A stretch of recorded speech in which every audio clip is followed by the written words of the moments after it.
Bonjour à tous et bienvenue sur Média TV. C'est l'heure d'Alternative, votre rendez-vous hebdomadaire en partenariat avec l'Université internationale de Rabat. Alternative, vous le savez maintenant, c'est l'essentiel de l'actualité nationale, africaine, internationale, décryptée par des experts, mais aussi des personnalités en une dizaine de minutes. Bref, un regard alternatif du sud de l'Afrique et du Maroc. Et c'est bien tout cela en même temps que célèbre la 22e édition de Temps Jazz, incontournable rendez-vous de la rentrée. Le festival a ouvert ses portes dans la ville du Détroit et comme chaque année, plusieurs spots accueillent concerts et ateliers, à commencer par le Palais des Arts et de la Culture, dont les murs avaient abrité, on s'en souvient, la Journée internationale du jazz le 30 avril dernier, célébrée par l'UNESCO.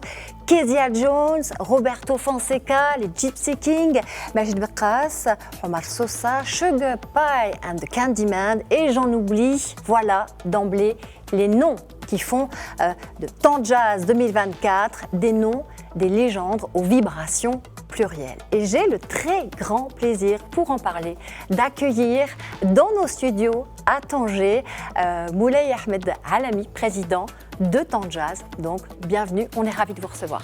Plaisir partagé, merci Nadia pour l'invitation. Alors, Temps Jazz 2024 devient une fois de plus le creuset universel de tous les jazz, blues, groove, soul, des racines africaines, mais pas seulement. On passe par les États-Unis, Cuba, on va jusqu'en Suisse, entre autres, pour aller jusqu'au rythme gypsy. C'est encore le choix, j'ai envie de dire, de l'éclectisme que vous avez fait pour cette édition. Est-ce que vous pouvez nous parler d'abord des temps forts, tout simplement, de cette 22e édition ?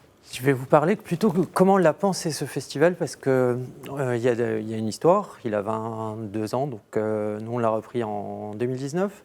Ça sera seulement notre deuxième édition qu'on organisera. Et on voulait apporter certaines touches évidemment différentes. Et donc du coup on voulait créer une nouvelle expérience déjà au Palais des institutions italiennes, oui, où on voulait faire vivre à la fois l'espace extérieur et l'espace intérieur en même temps. Mm-hmm.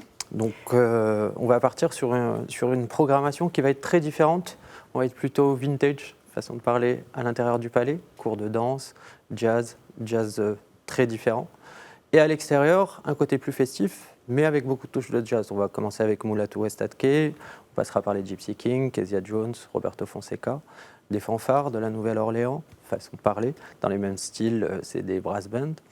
Et ensuite, on avait cette envie et plutôt cette frustration de ne pas avoir du jazz pointu aussi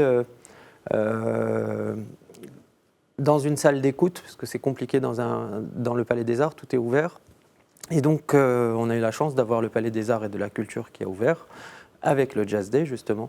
Et du coup, on avait le bel écrin pour pouvoir faire une création entre Omar Sosa et Majid Beqas, qui sera l'ouverture du festival, après la fanfare qui va déambuler dans les rues de Tanger, parce que on est amoureux de Tanger, c'est pour ça aussi qu'on est venu et qu'on a eu la chance de pouvoir reprendre et piloter cette nouvelle aventure. Donc on est allé se balader dans les ruelles de Tanger. Les fanfares vont faire des circuits à partir de Bab el-Qsba. Et en descendant, on finit sur une scène publique, parce que c'est très important pour nous aussi d'avoir à la fois un côté exclusif, mais aussi un côté très ouvert et porté sur la ville. Donc on est au pied du port, à Bab el-Marsa, avec une scène entièrement gratuite, 2 concerts par soir, avec le Ma'allem Hamid Qasri, le jeune Jouban Touja, et des styles plus ouverts, plus accessibles. Donc il y a du rock aussi, avec les Baobab Spirit pour clôturer le festival. Alors, c'est vrai que vous parlez de déambuler, c'est un fil rouge pour Temps Jazz. Vous aimez innover, Moulay Ahmed Alami, chaque année lors de ce festival, mais vous êtes resté fidèle à cette tradition de déambuler dans la ville pour ce Temps Jazz et cette 22e édition. C'est un peu sa marque de fabrique aussi. C'était important de conserver ça, de se promener, de voyager dans la ville de Tanger, dont vous êtes amoureux, apparemment ? La première balade que j'ai faite à Tanger, c'était justement dans ces ruelles, et le travail extraordinaire qui a été fait par les autorités pour la remettre à niveau, en découvrant ces descentes avec les vues sur la mer et au contraire des vues sur la ville avec des hauteurs qui changent, etc.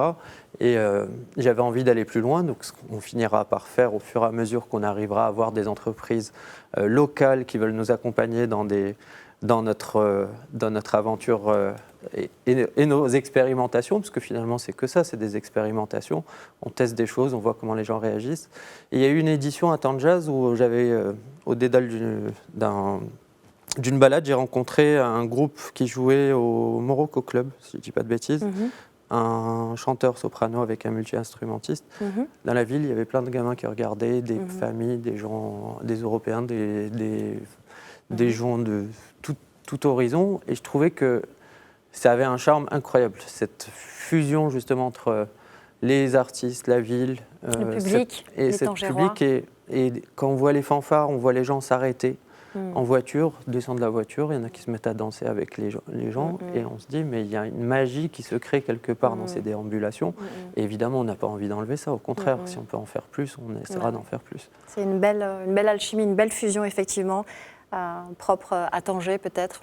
Alors, à l'occasion de la journée internationale, on en parlait, vous parliez du Jazz Day tout à l'heure, Herbie Hancock, donc, qui est l'ambassadeur de bonne volonté à l'UNESCO, a déclaré que Tanger était aujourd'hui une ville majeure pour le jazz dans le monde. Alors, le 30 avril dernier, donc, Tanger est devenue la toute première ville africaine donc, à célébrer le jazz à l'international.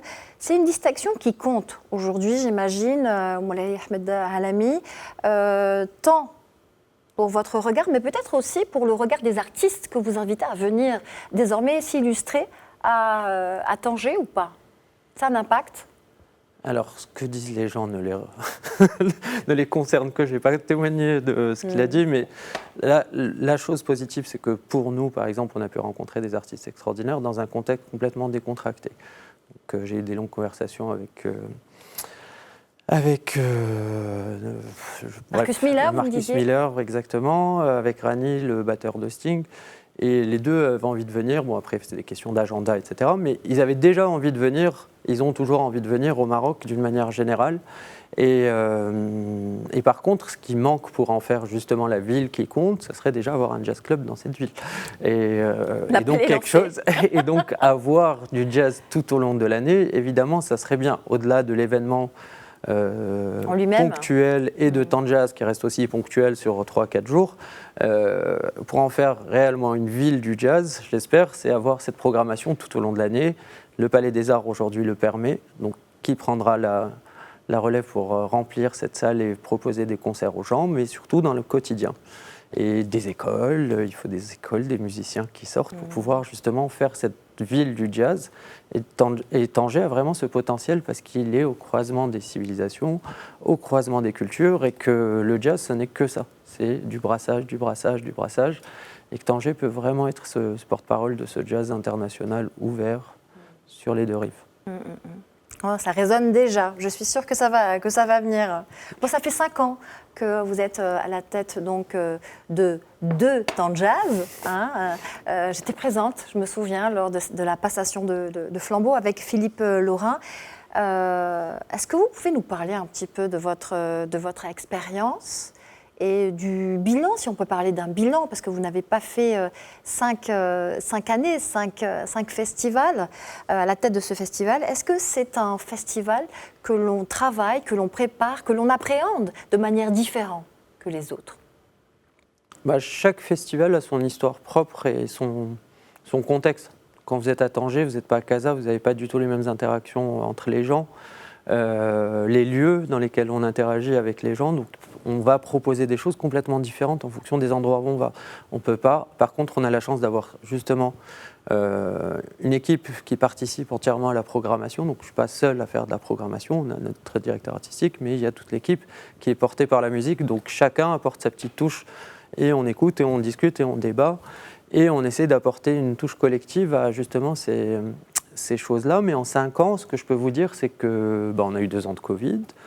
Une édition qui a été annulée malheureusement parce qu'il s'est passé le tremblement de terre de la Haoussa en 2023.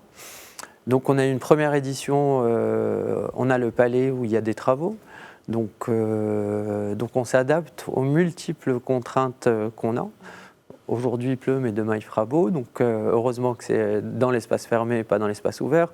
Donc on sait qu'on a des contraintes locales, nationales, internationales, qu'on ne maîtrise pas.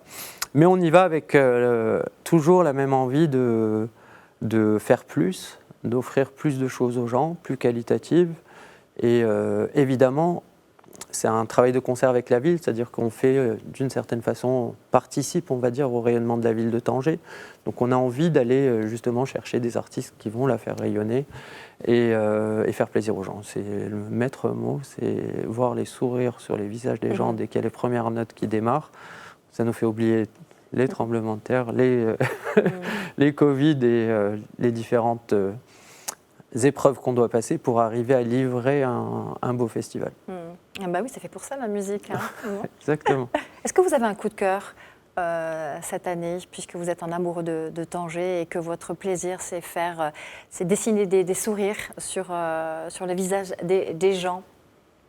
Il y a un moment que j'attends, c'est justement l'arrivée des gens au palais des institutions italiennes et justement découvrir tous ces nouveaux espaces qu'on a aménagés, parce qu'on a créé des nouveaux espaces à l'extérieur, des food courts, des espaces de détente, des espaces de jeu, vraiment des expériences très différentes. Et de voir justement comment les flux vont se passer, comment les gens vont interagir, les différentes catégories, tranches d'âge, comment elles vont interagir, parce que c'est finalement un festival transgénérationnel. Hein, ouais. Et justement, je serais curieux de voir ça et quels seront leurs retours, j'espère positifs. Mais voilà. Et après, il y a la nouvelle salle qui est très belle, le Palais des Arts. Il y a une acoustique très agréable. Et c'est les deux grands moments que j'attends, et évidemment, que ça se fasse, que ça démarre. Et on souhaite un franc succès vraiment à de Temps Jazz 2024. On rappelle qu'il y a des ateliers de danse aussi, entre autres. On ne peut pas parler de tout, mais c'est important, avec notamment le Rabat City Swing, hein, c'est ça ? Exactement, qui sont à chaque fois accompagnés d'un groupe de jazz différent. Donc, c'est autour du swing au Palais des Institutions, autour de la fontaine. On a aménagé une nouvelle scène justement dans ce patio pour que les gens puissent vivre, déambuler dans un style des années 50, 60, 70. Donc l'histoire, le nouveau. L'histoire, le nouveau, on traverse, on voyage avec l'édition de Temps Jazz, la 22e du nom. Merci beaucoup Nadia. Moulay Ahmed Alami d'avoir été avec nous. C'était un vrai plaisir. 4 dates, donc 19, 20, 21 et 22. Donc dans une pléthore et un florilège de lieux sur la ville du Détroit, à Tanger. Merci infiniment. Merci Nadia. Et merci à vous, c'est la fin d'Alternative. À la semaine prochaine.